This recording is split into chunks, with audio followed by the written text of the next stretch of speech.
अस्सलाम वालेकुम दोस्तों, उम्मीद है आप खैरियत से होंगे। आज की वीडियो में हम डिस्कस करेंगे आरिफ हबीब ग्रुप की तरफ से जो रिसर्च दिया है पाकिस्तान स्ट्रेटजी 2023 2023 में जो स्ट्रेटजी है रिसर्च हाउस की तरफ से आरिफ हबीब की तरफ से ये अनाउंस हुआ है।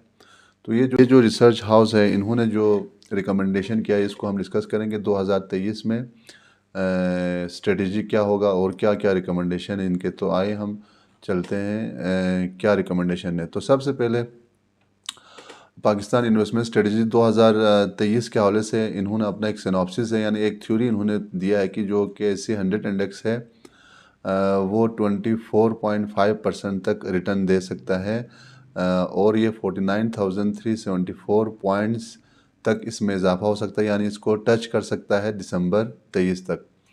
दूसरा ये कह रहे हैं कि जो पी रेशो है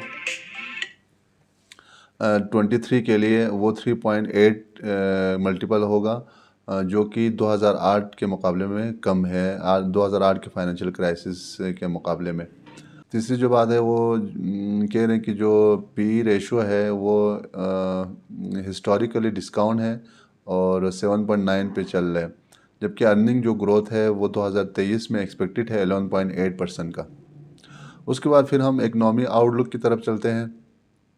तो इकॉनमी जो आउटलुक आरिफ हबीब की तरफ से दिया है उसके मुताबिक एक्सटर्नल डेट का इशू है और दूसरा ये है कि हम IMF प्रोग्राम में जो है एक ही चांस है, चॉइस है IMF प्रोग्राम, उसमें हम जाना हमारे लिए ज़रूरी है।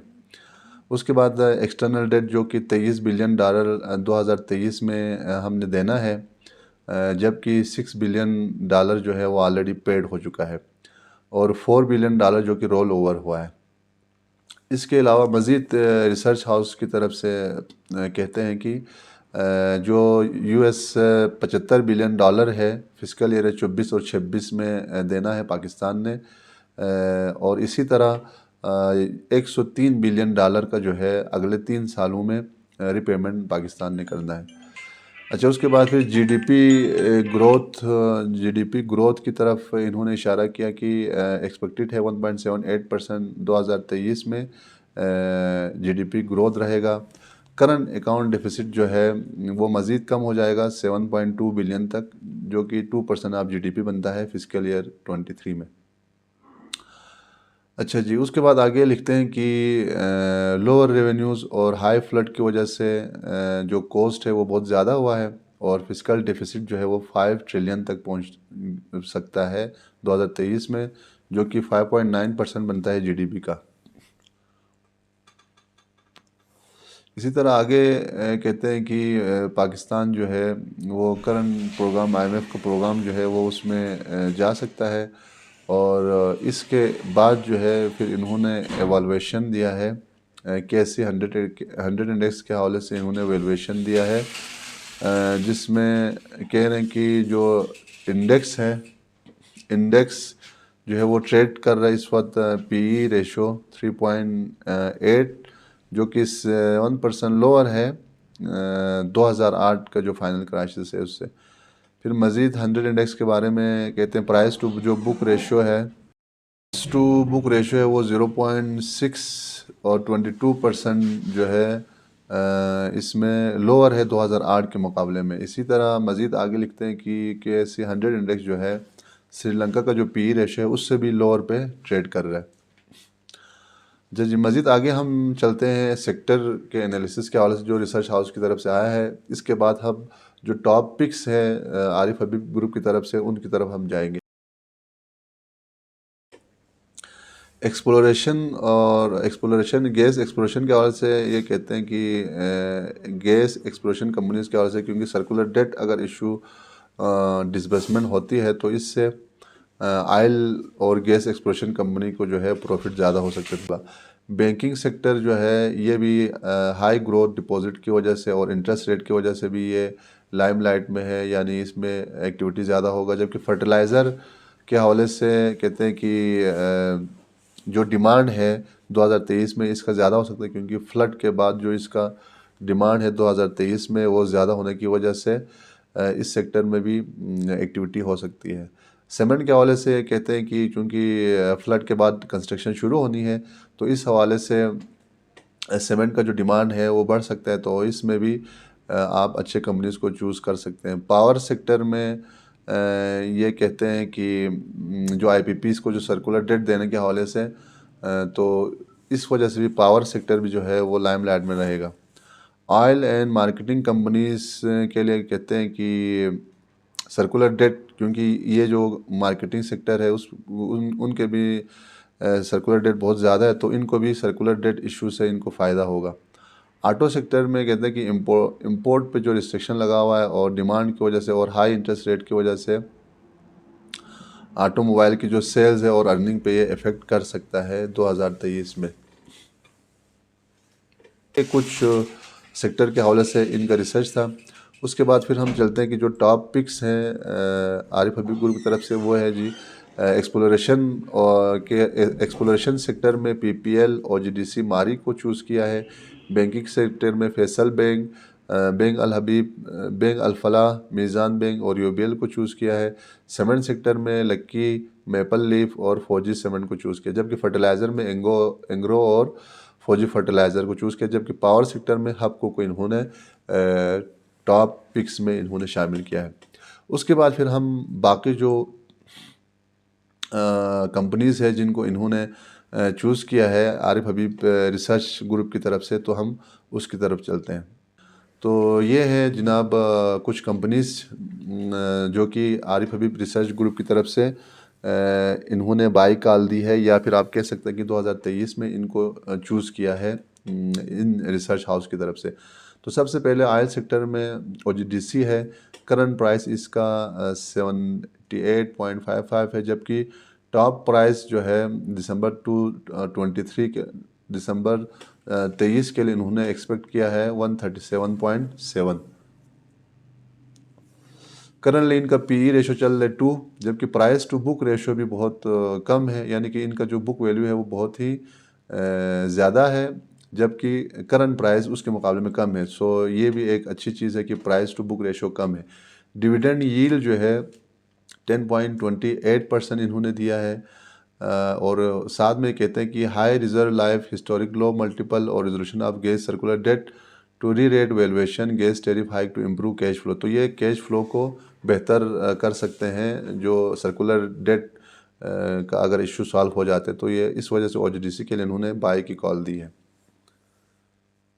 दूसरा जो ऑयल सेक्टर में ही है पीपीएल, करंट प्राइस 70 है और टॉप प्राइस इन्होंने एक्सपेक्ट किया है दिसंबर 2023 के लिए 110 रुपीज़, जबकि पी रेशो इसका 1.89 है और जिससे थोड़ा सा कम है। प्राइस टू बुक रेशो इसका भी अच्छा है 0.27, यानी कि बुक वैल्यू से इस वक्त जो है बहुत कम पे ये ट्रेड कर रहा है। डिविडेंड यील्ड जो है इसका 6.96 है, तो आप इन दोनों में से चूज़ कर सकते हैं। इनके लिए भी सर्कुलर डेट के इशू सॉल्व होने पे इनका जो प्रॉफिट मार्जिन है वो भी बढ़ सकता है, या डिविडेंड जो है ये अच्छा दे सकता है। उसके बाद फर्टिलाइज़र सेक्टर में एंग्रो को चूज़ किया है आरिफ हबीब ग्रुप की तरफ से। करंट प्राइस 270 है, जबकि टॉप प्राइस इन्होंने एक्सपेक्ट किया है दिसंबर 23 के लिए 373.8। पी रेशो इसका चल रहा है 4.12, जबकि प्राइस टू बुक रेशो इसका भी अच्छा है 0.55, यानी इस वक्त जो है इसका जो करंट प्राइस है वो बुक वैल्यू से कम पे ट्रेड कर रहा है। डिविडेंड यील्ड भी अच्छा है 15.43% ये डिविडेंड दे रहा है या एक्सपेक्टेड है। इसी तरह मज़ीद कमेंट्स में ये कहते हैं कि स्टेबल प्रॉफिटेबिलिटी फ्रॉम 660 मेगावाट थर्कोल प्रोजेक्ट, यानी इनका एक प्रोजेक्ट है थर्कोल का प्रोजेक्ट जो कि 660 मेगावाट है, जिसकी वजह से इसका जो प्रोडक्शन है और एक्सपेंशन है टावर बिजनेस का, उनकी वजह से इनका जो प्रॉफिट है मार्जिन है वो बढ़ सकता है। इस वजह से इसके लिए भी इन्होंने बाई कॉल दी है। नेक्स्ट कंपनी की जानिब चलते हैं। सीमेंट सेक्टर का है लकी सीमेंट। करंट प्राइस 432 है, जबकि टॉप प्राइस इन्होंने एक्सपेक्ट किया है दिसंबर 23 के लिए 728, जबकि पी रेशो इसका 313 चल रहा है। प्राइस टू बुक रेशो इसका भी अच्छा है 0.5, यानी कि बुक वैल्यू से कम पे ट्रेड कर रहा है इस वक्त। डिविडेंड यील्ड जो है कुछ खास नहीं है 2.33 है, तो ये कैपिटल गेन आपको दे सकता है, क्योंकि इनका जो बिज़नेस कमेंट्स में कहते हैं कि बिज़नेस जो है डाइवर्सिफाइड बिज़नेस है, लार्जेस्ट सीमेंट सेक्टर है पाकिस्तान में, कोल पावर प्लांट है इनका, cement business in DR Congo Iraq वगैरह में इनका है, और मेजॉरिटी स्टेक इन आईसीआई में इनका है, सैमसंग असेंबलिंग प्लांट इनका है। तो इनके लिए भी आरिफ हबीब ग्रुप की तरफ से बाय की कॉल है। उसके बाद एनर्जी और पावर सेक्टर में अगर हम देखें तो हबको को इन्होंने रिकमेंड किया है। इस वक्त प्राइस इसका चल रहा है 61, जबकि टॉप प्राइस एक्सपेक्ट किया है 23 दिसंबर के लिए 119। पी रेशो इसका 1.71 है, जो कि कम है, अच्छा है। प्राइस टू बुक वैल्यू भी कम है 0.47, यह भी अच्छा है। और 23.85 यानी डिविडेंड यील्ड भी बहुत शानदार है इसका, और इन्होंने एक्सपेक्ट किया है। तो इसी तरह इनका कमेंट्स में कहते हैं कि the addition of coal plants का इन्होंने एडिशन किया हबको ने। दूसरा पीकेआर डिप्रिसिएशन, यानी कि डॉलर बढ़ने की वजह से इनको प्रॉफिट ज़्यादा होगा। और सर्कुलर डेट क्लियरेंस अगर होगा तो आईपीपीस को प्रॉफिट मार्जिन में भी इजाफा होगा, कैश फ्लो में इनका इजाफा होगा।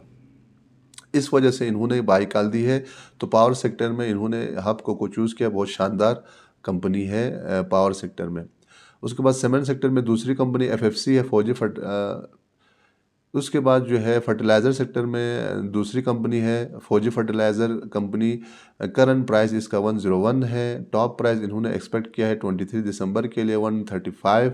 पी रेशो अच्छा है 4.58। Price to book value book value से रेट थोड़ा सा ज़्यादा है। डिविडेंड यील्ड ये अच्छा दे रहे हैं। और इनका जो रिकमेंडेशन है या कमेंट्स है वो कि stable agri demand and outlook.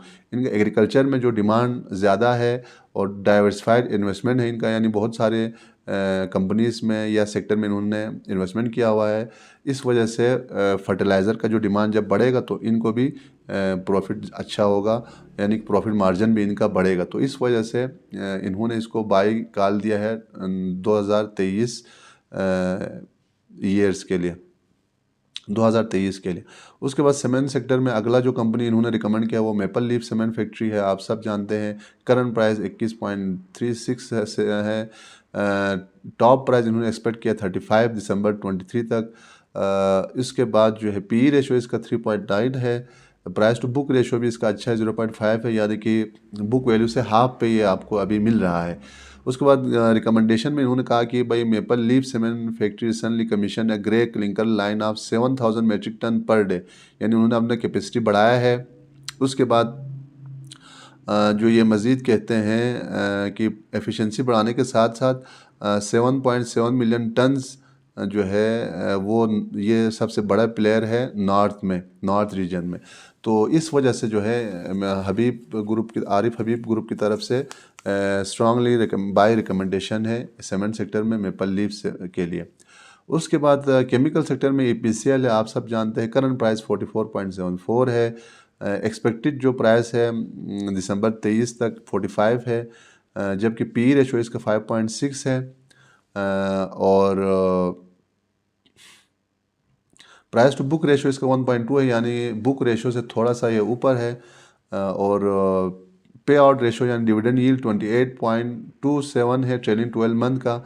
और दूसरा ये कह रहे हैं कि इनका जो रिकमेंडेशन है लोकल डिमांड फॉर हाइड्रोजन पर ऑक्साइड, जो कि 75,000 टन पर ईयर है।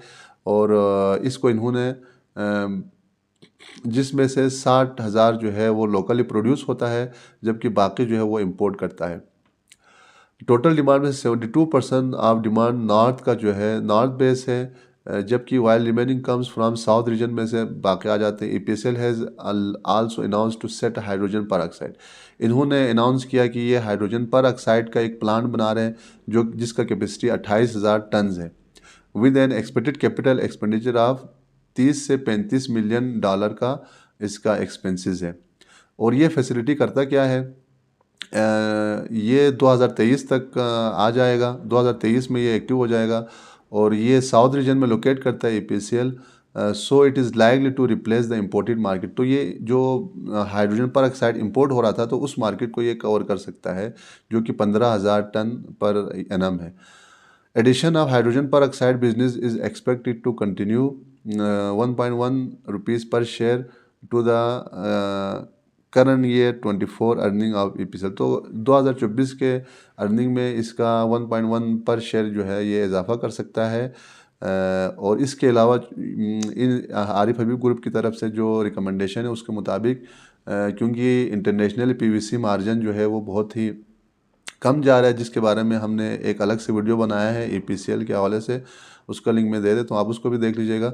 इस वजह से इसका जो प्रॉफिट मार्जिन है बहुत कम है, इसीलिए इन्होंने इसका बाई कॉल नहीं दिया बल्कि होल्ड का कहा है आरिफ हबीब ग्रुप की तरफ से। तो इसमें आप होल्ड भी कर सकते हैं, लेकिन लॉन्ग टर्म पर्सपेक्टिव में अगर कंस्ट्रक्शन शुरू हो जाती है तो उस हवाले से फिर इसमें डिमांड आनी शुरू हो जाएगी, तो आप अपने हिसाब से इसको होल्ड कर सकते हैं या फिर आप बाई की तरफ जा सकते हैं। उसके लिए आप अगले जो मेरा वीडियो है ईपीसीएल के हवाले से एनालिसिस है उसको आप देख सकते हैं। तो अज़ीज़ दोस्तों, ये था 2023 के हवाले से आरिफ हबीब रिसर्च ग्रुप की तरफ से जो रिकमेंडेशन थी वो हमने आपके साथ शेयर किया। तो इसमें बहुत सारे अच्छे कंपनीज़ हैं, इनको आप सेलेक्ट कर सकते हैं और इनके रिकमेंडेशन के हिसाब से जो है आप अपना पोर्टफोलियो जो है वो बना सकते हैं। और इसमें आप अपना भी थोड़ा सा रिसर्च इसमें आप शामिल कर सकते हैं और रिसर्च हाउस के जो रिकमेंडेशन है उनको देख के आप इन कंपनीज़ में अपना पोर्टफोलियो बना सकते हैं, या इन कंपनीज़ में आपने होल्ड किया हुआ है या शेयर होल्ड किया हुआ है तो उसको आप एक्यूमुलेशन कर सकते हैं।